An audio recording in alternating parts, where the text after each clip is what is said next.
ni ikiganiro uba ukwiye kumva kuva gitangiye kugeza kirangije. Icyo usabwa gusa ni ugukanda subscribe. Twagiye.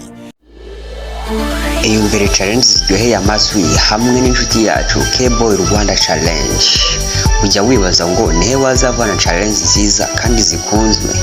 Aho nahandi ni kuri K-Boy Rwanda Challenge. Icyo usabwa ni ikintu kimwe gusa. Kora subscribe, share, wandike comment.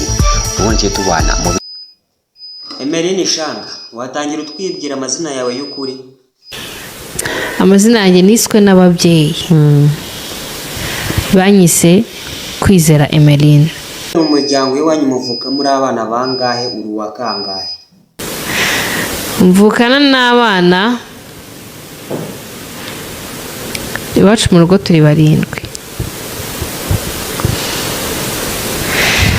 Iwacu tuvuka turi abakobwa babiri n'abahungu batanu.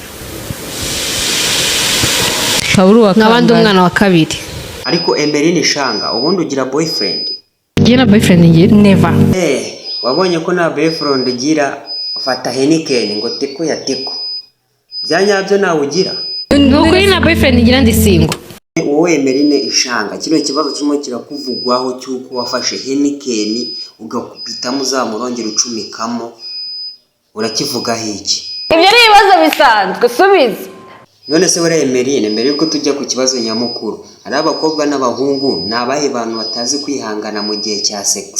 Abahungu ntago bagira kwihangana. Ego mama abakobwa muzi kwihangana. Iyo muba muzi kwihangana ntabwo ari gukoresha ririya vide rya Heineken, ariko ufite ururombi.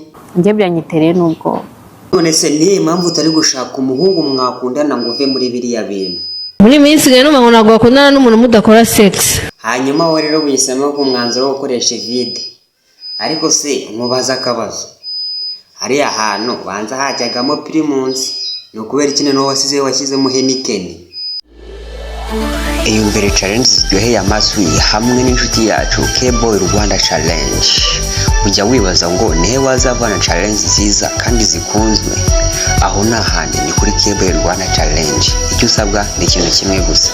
Kora subscribe, share, wandike comment. Ubundi tubana mu None se Emeline, biriya bintu byakubayeho sigara ubushake bwawe? Ibintu byambayeho nanjye ubwanjye ntago nzi ukuntu nabisobanura, ni ibintu byantunguye. None se ibyo ni ibintu byo gusakara ku mbuga nkoranyambaga, wabaye icyamamare bya hatari, byo urabivuga iki? None ibintu bya gutya byo gusakara ku social media ni bwa mbere bye bimbayeho. Wowe Emeline, ushatse kumbwira niba utagiye kwiga gukina filime? Filime ntabwo neka kuzikina kuko ndazikunda. Emeline, ubora tuje abantu bose barimo bareba kiriya kirombe, wagira ngo bashukuyemo zahabu.